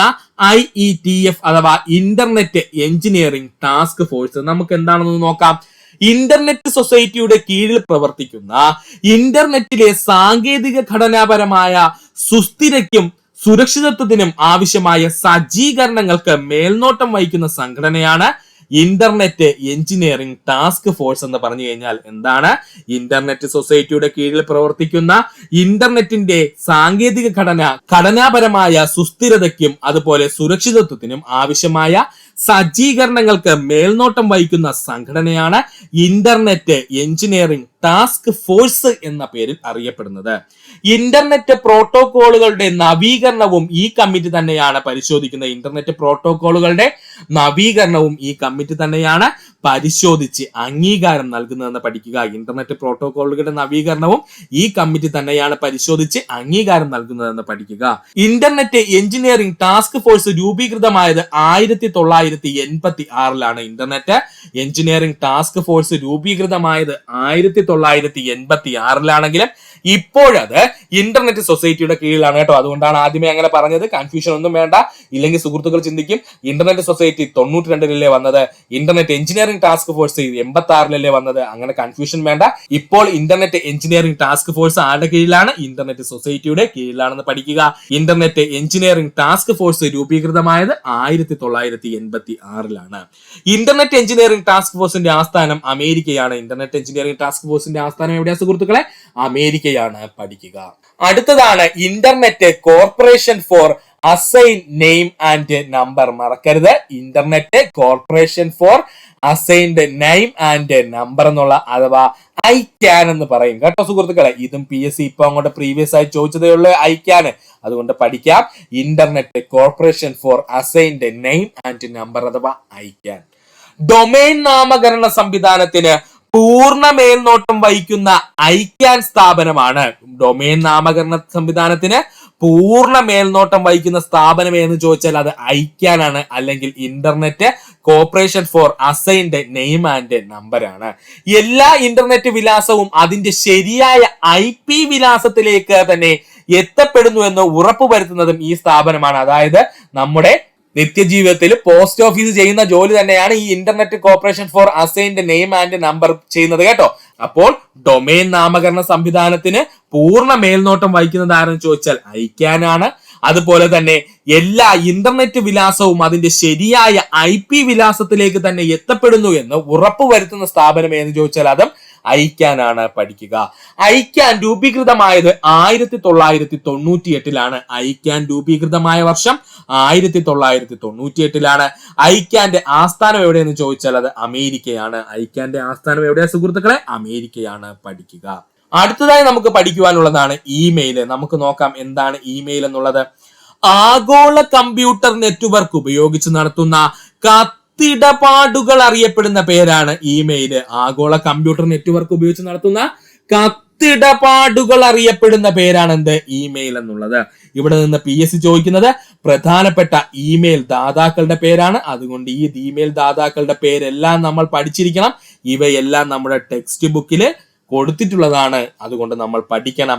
ഒന്നാമതായിട്ട് യാഹു, രണ്ടാമത്തത് ജിമെയിൽ, മൂന്നാമത്തത് ഹോട്ട്മെയിൽ, നാലാമത്തത് ഔട്ട്ലുക്ക്, അഞ്ചാമത്തത് iCloud മെയിൽ, ആറാമത്തത് GMX. ഈ GMX ഇപ്പൊ അങ്ങോട്ട് ചോദിച്ചേ, പ്രീവിയസ് ആണ്, ഡിഗ്രി ലെവൽ ഇപ്പൊ അങ്ങോട്ട് GMX ചോദിച്ചേ, പഠിച്ചോളണേ, ഇമ്പോർട്ടന്റ് ആണ്. ആഗോള കമ്പ്യൂട്ടർ നെറ്റ്വർക്ക് ഉപയോഗിച്ച് നടത്തുന്ന കത്തിടപാടുകൾ അറിയപ്പെടുന്ന പേരാണ് ഇമെയിൽ എന്നറിയപ്പെടുന്നത്. പ്രധാനപ്പെട്ട ഇമെയിൽ ദാതാക്കൾ ആരൊക്കെയാണ്? Yahoo, Gmail, Hotmail, Outlook, iCloud mail, അതുപോലെ GMX. പഠിക്കുക ഏതാണ്? GMX. അടുത്തതാണ് നവ സാമൂഹിക മാധ്യമങ്ങൾ അഥവാ സോഷ്യൽ മീഡിയകൾ. ഇപ്പൊ ഇങ്ങനെ തിളങ്ങി നിൽക്കുന്നതാണല്ലേ നവ സാമൂഹിക മാധ്യമങ്ങൾ അല്ലെങ്കിൽ സോഷ്യൽ മീഡിയ. നമ്മുടെ ചുറ്റുപാടുമുള്ള വാർത്തകളും വിവരങ്ങളും ആശയങ്ങളും തമാശകളും ഒക്കെ കൈമാറാനും ചിത്രങ്ങൾ വീഡിയോകൾ തുടങ്ങിയവ പങ്കുവയ്ക്കാനും ഒരു മാധ്യമം എന്ന ആശയത്തോടു കൂടി ഇന്റർനെറ്റിന്റെ വികാസത്തോടു കൂടി ഉത്ഭവിച്ച ആശയമാണ് നവസാമൂഹിക മാധ്യമങ്ങൾ എന്ന് പറഞ്ഞു കഴിഞ്ഞാൽ. അപ്പോൾ എന്താണ് നവസാമൂഹിക മാധ്യമങ്ങൾ എന്ന് പറഞ്ഞു കഴിഞ്ഞാല് നമ്മുടെ ചുറ്റുപാടുമുള്ള വാർത്തകളും വിവരങ്ങളും ആശയങ്ങളും തമാശകളും ഒക്കെ നമുക്ക് കൈമാറാനും ചിത്രങ്ങളും വീഡിയോകൾ തുടങ്ങിയവ മറ്റുള്ളവരുമായി പങ്കുവെക്കാനും ഒരു മാധ്യമം എന്ന ആശയത്തോടു കൂടി ഇന്റർനെറ്റിന്റെ വികാസത്തിൽ ഉത്ഭവിച്ച ആശയമാണ് നവ സാമൂഹിക മാധ്യമങ്ങൾ അഥവാ സോഷ്യൽ മീഡിയാസ് എന്നറിയപ്പെടുന്നത്. നവസാമൂഹിക മാധ്യമങ്ങൾക്ക് ഉദാഹരണം അല്ലെങ്കിൽ സോഷ്യൽ മീഡിയകൾക്ക് ഉദാഹരണം നമ്മൾ പഠിക്കണം. ഇതും PSCയുടെ പ്രീവിയസ് ആയി ചോദിച്ചതാണ്. ഫേസ്ബുക്ക്, ട്വിറ്റർ, ഡയസ്പോറ പഠിച്ചു വെച്ചോളണേ, ടെക്സ്റ്റ് ബുക്കിലുള്ളതാണ്. Diaspora, WhatsApp, Instagram. അപ്പോൾ നവസാമൂഹിക മാധ്യമങ്ങൾക്ക് ഉദാഹരണം ചോദിച്ചു കഴിഞ്ഞാൽ ഏതൊക്കെയാണ്? Facebook, Twitter, Diaspora, WhatsApp, Instagram. Diaspora മറക്കരുത്, ഇമ്പോർട്ടന്റ് ആയിട്ട് പഠിച്ചോളണം സുഹൃത്തുക്കളെ, ഒരു കാരണവശാലും മറക്കല്ലേ, ടെക്സ്റ്റ് ബുക്കിൽ കിടക്കുന്നതാണ്. താഴെ പറയുന്നതിൽ ഏതെങ്കിലും ആയിരിക്കും എക്സാമിന് PSC ഉദാഹരണമായിട്ട് ചോദിക്കുന്നത്. അതുകൊണ്ട് ഡയസ്പോറ ഒന്ന് ഡീപ്പായിട്ട് പഠിച്ചോളുക മനസ്സിൽ നിൽക്കുന്ന രീതിയിൽ. ഒന്നുകൂടി പറഞ്ഞുതരാം. നവസാമൂഹിക മാധ്യമങ്ങൾക്ക് ഉദാഹരണം ചോദിച്ചാൽ Facebook, Twitter, Diaspora, WhatsApp, Instagram എന്നിവയാണ് പഠിക്കുക. അടുത്തതായി നമ്മൾ നോക്കാൻ പോകുന്നതാണ് ഇ ബാങ്കിങ്. എന്താണ് ഇ ബാങ്കിങ്? നമ്മളിപ്പോൾ എല്ലാവരും ചെയ്യുന്ന പരിപാടിയല്ലേ സുഹൃത്തുക്കളെ ഇ ബാങ്കിങ്. ഒരു ബാങ്ക് അക്കൗണ്ടിലൂടെയുള്ള പണമിടപാടുകൾ ബാങ്ക് പ്രത്യേകമായി തയ്യാറാക്കിയിരിക്കുന്ന ഒരു വെബ്സൈറ്റിലൂടെ നിർവഹിക്കുകയാണെങ്കിൽ അതിനെ നമ്മൾ വിളിക്കുന്ന പേരാണ് ഇ ബാങ്കിങ്. അപ്പോൾ എന്താണ് ഇ ബാങ്കിങ് എന്ന് ചോദിച്ചാൽ ഒരു ബാങ്ക് അക്കൗണ്ടിലൂടെയുള്ള പണമിടപാടുകൾക്ക് ബാങ്ക് പ്രത്യേകമായി തയ്യാറാക്കിയിരിക്കുന്ന ഒരു വെബ്സൈറ്റിലൂടെയാണ് നിർവഹിക്കുന്നതെങ്കിൽ അതിനെ നമ്മൾ വിളിക്കുന്ന പേരാണ് ഇ ബാങ്കിങ് എന്നുള്ളത്. ഈ ബാങ്കിങ് കൊണ്ടുള്ള ഉപയോഗങ്ങൾ നമ്മുടെ നിത്യജീവിതത്തിലുള്ള കാര്യങ്ങൾ തന്നെ സുഹൃത്തുക്കൾ, അത് മാത്രം ഓർത്ത് വെച്ചിരുന്നാൽ മതി. അക്കൗണ്ട് സംബന്ധിച്ച വിവരങ്ങൾ എപ്പോൾ വേണമെങ്കിലും എവിടെ വെച്ച് വേണമെങ്കിലും നമുക്ക് പരിശോധിക്കാൻ കഴിയും അല്ലേ. പണ്ടത്തെ പോലെ നമ്മുടെ അക്കൗണ്ടിലെ വിവരങ്ങൾ അറിയാനായിട്ട് ആരെങ്കിലും ഇപ്പൊ ബാങ്കിലോട്ട് പോവാറുണ്ടോ? അധികാരം പോവാറില്ല. അക്കൗണ്ട് സംബന്ധിച്ചുള്ള വിവരങ്ങൾ എപ്പോൾ വേണമെങ്കിലും എവിടെ വെച്ച് വേണമെങ്കിലും നമുക്ക് പരിശോധിക്കുവാൻ കഴിയും. നാം മുമ്പ് നടത്തിയ ഇടപാടുകൾ കൃത്യമായി നമുക്ക് പരിശോധിക്കാൻ കഴിയും. കൃത്യമായിട്ട് നമുക്ക് പരിശോധിക്കാൻ കഴിയും. മറ്റൊരു അക്കൗണ്ടിലേക്ക് പണം വളരെ വേഗം മാറ്റുവാൻ നമുക്ക് കഴിയും. അല്ലെങ്കിൽ മറ്റൊരാൾക്ക് വളരെ വേഗം ഇപ്പൊ നമുക്ക് പണം അയക്കാൻ കഴിയും അല്ലെ. പണ്ടായിരുന്നെങ്കിൽ നമ്മൾ ബാങ്കിൽ ചെന്ന് ഫോം ഒക്കെ ഫില്ല് ചെയ്ത് ക്യൂ ഒക്കെ നിന്ന് നമ്മൾ എന്ത് ചെയ്യണമായിരുന്നു? ക്യാഷ് അടയ്ക്കണമായിരുന്നു. ഇപ്പൊ ഒന്നുമില്ല. ഗൂഗിൾ പേ ഒക്കെ പോലെ നമുക്ക് വളരെ ഈസി ആയിട്ട് ഒരാളിൽ നിന്ന് മറ്റൊരാളുടെ അക്കൗണ്ടിലേക്ക് എന്ത് ചെയ്യാം? ക്യാഷ് ട്രാൻസ്ഫർ ചെയ്യാം അല്ലെ. അപ്പൊ മറ്റൊരു അക്കൗണ്ടിലേക്ക് പണം നമുക്ക് വളരെ വേഗം മാറ്റുവാൻ കഴിയും. ഏതാണ്? ഈ ബാങ്കിങ് കൊണ്ടുള്ള ഉപയോഗമാണ്. അതുപോലെ തന്നെ നാം വാങ്ങിയ സാധനങ്ങളുടെയും സേവനങ്ങളുടെയും ബില്ലുകൾ നമുക്ക് അടയ്ക്കാൻ കഴിയും. ഇപ്പൊ എത്ര പേര് സുഹൃത്തുക്കളെ നമ്മുടെ ഇലക്ട്രിസിറ്റി ഓഫീസിൽ പോയി പണം അടയ്ക്കുന്ന എല്ലാവരും വീട്ടിൽ തന്നെയാണ് അടയ്ക്കുന്നത് അല്ലേ. അല്ലെങ്കിൽ നമ്മുടെ മൊബൈൽ ഫോൺ റീചാർജ് ചെയ്യുന്നു, അല്ലെങ്കിൽ വാട്ടർ ബില്ല് അടയ്ക്കുന്നു. ഇതൊക്കെ എങ്ങനെയാണ്? ഇപ്പോൾ നമ്മൾ ഓൺലൈൻ ആയിട്ടാണ് ചെയ്യുന്നത് അല്ലേ. ഇതിനൊക്കെ നമ്മളെ സഹായിക്കുന്നത് ആരാണ്? ഇന്റർനെറ്റിന്റെ ഇ ബാങ്കിങ് എന്ന് പറയുന്ന ഒരു സോഫ്റ്റ് വെബ്സൈറ്റ് അല്ലെങ്കിൽ അവരുടെ ഒരു സേവനം ഉപയോഗിച്ചിട്ടാണെന്നുള്ളത് സുഹൃത്തുക്കളെ പഠിക്കുക. അപ്പൊ ഒന്നുകൂടി പറയാം, എന്താണ് ഇ ബാങ്കിങ് എന്ന് ചോദിച്ചു കഴിഞ്ഞാൽ ഒരു ബാങ്ക് അക്കൗണ്ടിലൂടെയുള്ള പണമിടപാടുകൾ ബാങ്ക് പ്രത്യേകമായി തയ്യാറാക്കിയിരിക്കുന്ന ഒരു വെബ്സൈറ്റിലൂടെ നിർവഹിക്കുകയാണെങ്കിൽ അതിനെ നമ്മൾ വിളിക്കുന്ന പേരാണ് ഇ ബാങ്കിങ് എന്ന്. ഇ ബാങ്കിങ് കൊണ്ടുള്ള ഉപയോഗങ്ങൾ ചോദിച്ചാൽ അക്കൗണ്ട് സംബന്ധിച്ച വിവരങ്ങൾ എപ്പോൾ വേണമെങ്കിലും എവിടെ വെച്ച് നമുക്ക് പരിശോധിക്കാം. നാം മുൻപ് നടത്തിയ ഇടപാടുകൾ പോലും നമുക്ക് പരിശോധിക്കുവാൻ കഴിയും. മറ്റൊരു അക്കൗണ്ടിലേക്ക് വളരെ വേഗം പണം മാറ്റുവാൻ കഴിയും. നാം വാങ്ങിയ സാധനങ്ങളുടെയും സേവനങ്ങളുടെയും ബില്ലുകൾ നമുക്ക് ഓൺലൈനായിട്ട് തന്നെ അടയ്ക്കുവാൻ കഴിയും. പഠിക്കുക. അടുത്തതാണ് OTP. എന്താണ് OTP? ഇപ്പോൾ എന്തിനും OTP ഉണ്ടല്ലേ. ഏതൊരു കാര്യത്തിന് ഇപ്പൊ നമുക്ക് OTP വേണം. എന്താണ് OTP? OTPയുടെ പൂർണ്ണ രൂപമാണ് PSC ഏറ്റവും കൂടുതൽ പ്രീവിയസ് ആയി ചോദിച്ചുള്ളത്. പഠിക്കുക. OTPയുടെ പൂർണ്ണ രൂപമാണ് വൺ ടൈം പാസ്വേഡ്. OTPയുടെ ഫുൾ ഫോം എന്താ സുഹൃത്തുക്കളെ? One time password. ഈ വൺ ടൈം അങ്ങ് അണ്ടർലൈൻ ചെയ്ത് പഠിച്ചോളണേ. ഇവിടെ ഇട്ട് PSC കളിക്കും, നമുക്ക് തെറ്റും. വൺ ടൈം പാസ്വേഡിനെയാണ് നമ്മൾ OTP എന്ന പേരിൽ അറിയപ്പെടുന്നത്. നാം ഓൺലൈനായി നടത്തുന്ന ഇടപാടുകളെല്ലാം സുരക്ഷിതമാണ് എന്ന് ഉറപ്പുവരുത്തുന്നതിന് വേണ്ടി രൂപീകരിച്ചിരിക്കുന്ന സംവിധാനമാണ് OTP എന്ന പേരിൽ അറിയപ്പെടുന്നത്. നാം ഓൺലൈനായി നടത്തുന്ന ഇടപാടുകളെല്ലാം സുരക്ഷിതമാണ് എന്ന് ഉറപ്പുവരുത്തുന്നതിന് വേണ്ടിയിട്ട് രൂപീകരിച്ചിരിക്കുന്ന സംവിധാനമാണ് OTP എന്ന് പറയുന്നത്. ഉപഭോക്താവിന്റെ ഇമെയിൽ അഡ്രസ് വഴിയും മൊബൈൽ ഫോൺ നമ്പർ വഴിയും OTP ലഭിക്കുന്നതാണ്. ഉപഭോക്താവിന്റെ ഇമെയിൽ അഡ്രസ് വഴിയും മൊബൈൽ ഫോൺ നമ്പർ വഴിയും നമുക്ക് OTP ലഭിക്കുന്നതാണ്. ഇന്റർനെറ്റ് വഴിയുള്ള പണമിടപാടുകളും മറ്റു പ്രവർത്തനങ്ങൾക്കും ഇപ്പോൾ OTP സുരക്ഷിതത്വം അത്യാവശ്യമാണ് അല്ലെ. എവിടെ ഓപ്പൺ ചെയ്താലും OTP ചോദിക്കും അല്ലെ സുഹൃത്തുക്കളെ. ഇന്റർനെറ്റ് വഴിയുള്ള പണമിടപാടുകളും അതുപോലെ മറ്റു പ്രവർത്തനങ്ങൾക്കും നമുക്കിപ്പോ OTPയുടെ സുരക്ഷിതത്വം അത്യാവശ്യമാണ്. പഠിക്കുക. അപ്പൊ ഒന്നുകൂടി പറയാം സുഹൃത്തുക്കളെ, ശ്രദ്ധിക്കുക. PSC ഏറ്റവും കൂടുതൽ പ്രീവിയസ് ആയി ചോദിച്ച ചോദ്യം OTPയുടെ പൂർണ്ണരൂപമാണ്. എന്താ OTPയുടെ പൂർണ്ണരൂപം? വൺ ടൈം പാസ്വേഡ് എന്നാണ്.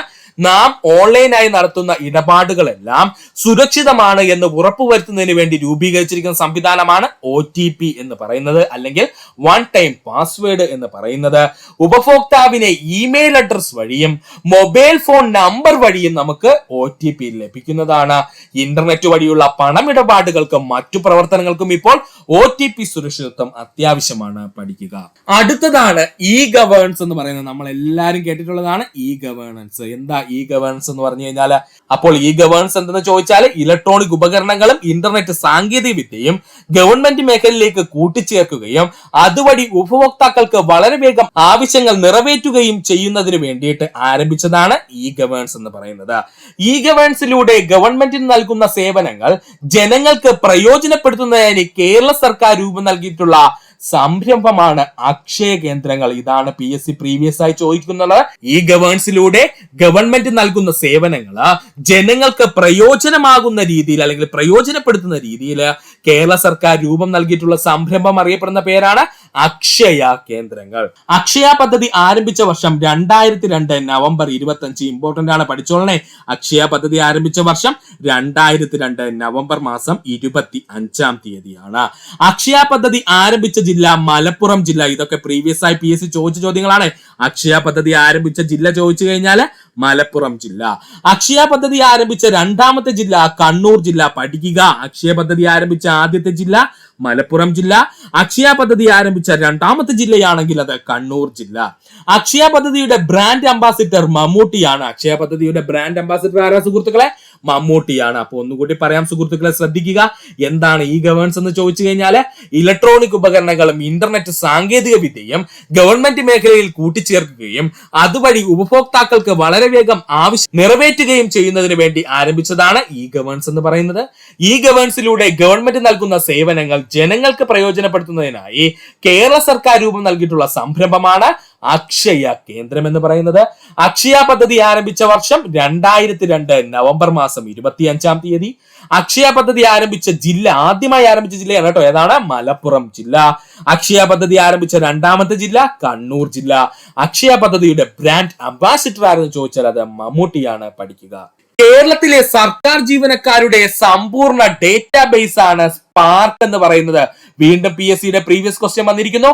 കേരളത്തിലെ സർക്കാർ ജീവനക്കാരുടെ സമ്പൂർണ്ണ ഡേറ്റാബേസ് അറിയപ്പെടുന്ന പേരാണ് സ്പാർക്ക്. സ്പാർക്കിന്റെ പൂർണ്ണ രൂപം എന്താണെന്ന് PSC പ്രീവിയസ് ആയി ചോദിച്ചിട്ടുണ്ട്. അതുകൂടി നമ്മൾ പഠിക്കേണ്ടതുണ്ട്. Service and payroll administrative repository of care. അപ്പോ സ്പാർക്കിന്റെ പൂർണ്ണ രൂപം സുഹൃത്തുക്കൾ പഠിച്ചോളെ. Service and payroll administrative repository of Kerala എന്നാണ്. നാഷണൽ ഗവേണൻസ് പ്ലാൻ അഥവാ NEGP ആരംഭിച്ച വർഷം 2006. നാഷണൽ ഗവേണൻസ് പ്ലാൻ അഥവാ NEGP ആരംഭിച്ച വർഷം 2006 ആണ്. നാഷണൽ ഗവേണൻസ് പ്ലാൻ അറിയപ്പെടുന്ന പേരാണ് ക്രാന്തി. പഠിച്ചോളനെ. നാഷണൽ ഗവേണൻസ് പ്ലാൻ അറിയപ്പെടുന്ന പേരെന്താണ്? ക്രാന്തി എന്നാണ്. ഇന്ത്യയിലെ ആദ്യത്തെ നാഷണൽ ഗവേണൻസ് നഗരം ചോദിച്ചാൽ അത് ബറോഡയാണ്. ഗുജറാത്ത് സംസ്ഥാനത്തിലെ ബറോഡയാണ് ഇന്ത്യയിലെ ആദ്യത്തെ നാഷണൽ ഗവേണൻസ് നഗരം. ഇന്ത്യയിലെ ഗ്രാമങ്ങളെ ഒപ്റ്റിക്കൽ ഫൈബർ ശൃംഖലയിലൂടെ ബന്ധിപ്പിക്കുന്ന പദ്ധതിയാണ് ഡിജിറ്റൽ ഇന്ത്യ പദ്ധതി. ഇന്ത്യയിലെ ഗ്രാമങ്ങളെ ഒപ്റ്റിക്കൽ ഫൈബർ ശൃംഖലയിലൂടെ ബന്ധിപ്പിക്കുന്ന പദ്ധതി അറിയപ്പെടുന്ന പേരാണ് ഡിജിറ്റൽ ഇന്ത്യ പദ്ധതി. ഡിജിറ്റൽ ഇന്ത്യ പദ്ധതിയുടെ പരസ്യവാചകമാണ് പവർ ടു എംപവർ എന്നാണ്. മറക്കല്ലേ. ഡിഗ്രി ലെവൽ PSC പ്രീവിയസ് ആയി ചോദിച്ചിട്ടുണ്ട്. കഴിഞ്ഞ ദിവസം നടന്ന ഒരു +2 എക്സാമിനും കണ്ടിരുന്നു. ഡിജിറ്റൽ ഇന്ത്യ പദ്ധതിയുടെ പരസ്യവാചകം എന്താണ്? പവർ ടു എംപവർ എന്നാണ്. പവർ ടു എംപവർ എന്നാണ്. അപ്പൊ ഒന്നുകൂടി പറയാം സുഹൃത്തുക്കളെ, ശ്രദ്ധിക്കുക. കേരളത്തിലെ സർക്കാർ ജീവനക്കാരുടെ സമ്പൂർണ്ണ ഡേറ്റാബേസ് അറിയപ്പെടുന്ന പേരാണ് സ്പാർക്ക്. സ്പാർക്കിന്റെ പൂർണ്ണ രൂപം എന്താ സുഹൃത്തുക്കളെ? Service and payroll administrative repository of Kerala എന്നാണ്. നാഷണൽ ഇ ഗവേണൻസ് പ്ലാന് അഥവാ NEGP ആരംഭിച്ച വർഷം 2006. നാഷണൽ ഇ ഗവേണൻസ് പ്ലാൻ അറിയപ്പെടുന്ന പേര് ഇ ക്രാന്തി എന്നാണ്. ഇന്ത്യയിലെ ആദ്യ നാഷണൽ ഇ ഗവേണൻസ് നഗരം എന്നറിയപ്പെടുന്നത് ഗുജറാത്തിലെ ബറോഡയാണ്. ഇന്ത്യയിലെ ഗ്രാമങ്ങളെ മുഴുവൻ ഒപ്റ്റിക്കൽ ഫൈബർ ശൃംഖലയിലൂടെ ബന്ധിപ്പിക്കുന്ന പദ്ധതിയാണ് ഡിജിറ്റൽ ഇന്ത്യ പദ്ധതി. ഡിജിറ്റൽ ഇന്ത്യ പദ്ധതിയുടെ പരസ്യവാചകമാണ് പവർ ടു എംപവർ. ഇന്ത്യയിലെ ആദ്യത്തെ സമ്പൂർണ്ണ വൈഫൈ മെട്രോ നഗരം കൊൽക്കത്ത. വീണ്ടും പ്രീവിയസ് ക്വസ്റ്റ്യൻ വന്നിരിക്കുന്നു. ഇന്ത്യയിലെ ആദ്യത്തെ സമ്പൂർണ്ണ വൈഫൈ മെട്രോ നഗരം എന്ന് ചോദിച്ചാൽ അത് കൊൽക്കത്തയാണ്. ഇന്ത്യയിലെ ആദ്യത്തെ digital cashless village Akodara Gujarat. മാറിപ്പോവല്ലേ, വഡോദരയല്ല, അഗോദര ഗുജറാത്ത്. ഇന്ത്യയിലെ ആദ്യത്തെ ഡിജിറ്റൽ ക്യാഷ്ലെസ് വില്ലേജ് എന്ന് ചോദിച്ചാൽ അത് അഗോദര ഗുജറാത്ത്. ദക്ഷിണേന്ത്യയിലെ ആദ്യത്തെ ക്യാഷ്ലെസ് വില്ലേജ് ഇബ്രാഹിംപൂർ തെലങ്കാന. ദക്ഷിണേന്ത്യയിലെ ആദ്യത്തെ ക്യാഷ്ലെസ് വില്ലേജ് എന്ന് ചോദിച്ചാൽ ഇബ്രാഹിംപൂർ തെലങ്കാന. ക്യാഷ്ലെസ് എന്ന് വെച്ചാൽ ട്രാൻസാക്ഷൻ മുഴുവൻ ഓൺലൈൻ ആയിട്ടായിരിക്കും കേട്ടോ, അല്ലെങ്കിൽ ഇന്റർനെറ്റ് സഹായത്തോടെ ആയിരിക്കും. അതിനാണ് നമ്മൾ ക്യാഷ്ലെസ് എന്നുകൊണ്ട് ഉദ്ദേശിക്കുന്നത്. ദക്ഷിണേന്ത്യയിലെ ആദ്യത്തെ ക്യാഷ്ലെസ് വില്ലേജ് ഏതാണ്? ഇബ്രാഹിംപൂർ. എവിടെയാണ്? തെലങ്കാന സംസ്ഥാനത്തില്. ഇന്ത്യയിലെ ആദ്യത്തെ digital tribal colony Nedumkayam, Malappuram ജില്ല. ഇമ്പോർട്ടന്റ് പോയിന്റ് ആണ്, പഠിച്ചോളെ. ഇന്ത്യയിലെ ആദ്യത്തെ ഡിജിറ്റൽ ട്രൈബൽ കോളനി എന്ന് ചോദിച്ചാൽ അത് നെടുങ്കയമാണ്, മലപ്പുറം ജില്ല. പഠിക്കും. അപ്പോ ഇത്രയും പോയിന്റ്സ് ആണ് നമ്മൾ ഇന്റർനെറ്റുമായി ബന്ധപ്പെട്ട് പഠിക്കേണ്ടത്. സുഹൃത്തുക്കളെ, വളരെ ഇമ്പോർട്ടന്റ് ആയിട്ടുള്ള പോയിന്റ് ആണ്. ഇതിൽ ഏകദേശം 90% ചോദ്യങ്ങളും PSC പ്രീവിയസ് ആയി ചോദിച്ചതാണ്. അതുകൊണ്ട് ഈ മേഖല സുഹൃത്തുക്കൾ വ്യക്തമായിട്ട് പഠിക്കാൻ ശ്രമിക്കുക. ഇത്രയും നേരം ഈ വീഡിയോ കണ്ട സുഹൃത്തുക്കൾ എല്ലാവർക്കും നന്ദി, നമസ്കാരം. നിങ്ങൾക്ക് ഈ വീഡിയോ ഇഷ്ടമായെങ്കിൽ നിങ്ങളുടെ സുഹൃത്തുക്കൾ കൂടി ഒന്ന് ഷെയർ ചെയ്ത് കൊടുക്കുക. അതിനൊപ്പം തന്നെ നമ്മുടെ ചാനൽ ഒന്ന് സബ്സ്ക്രൈബ് ചെയ്ത് സഹായിക്കുക. സബ്സ്ക്രൈബ് ബട്ടനോട് ചേർന്നുള്ള ബെൽ ബട്ടൺ അമർത്തി കഴിഞ്ഞാൽ നമ്മൾ അപ്ലോഡ് ചെയ്യുന്ന വീഡിയോകൾ അപ്പോൾ തന്നെ സുഹൃത്തുക്കളെ നിങ്ങൾ എത്തുന്നതാണ്. സുഹൃത്തുക്കൾ എല്ലാവർക്കും നന്ദി, നമസ്കാരം. നല്ലൊരു ദിവസം നേരുന്നു.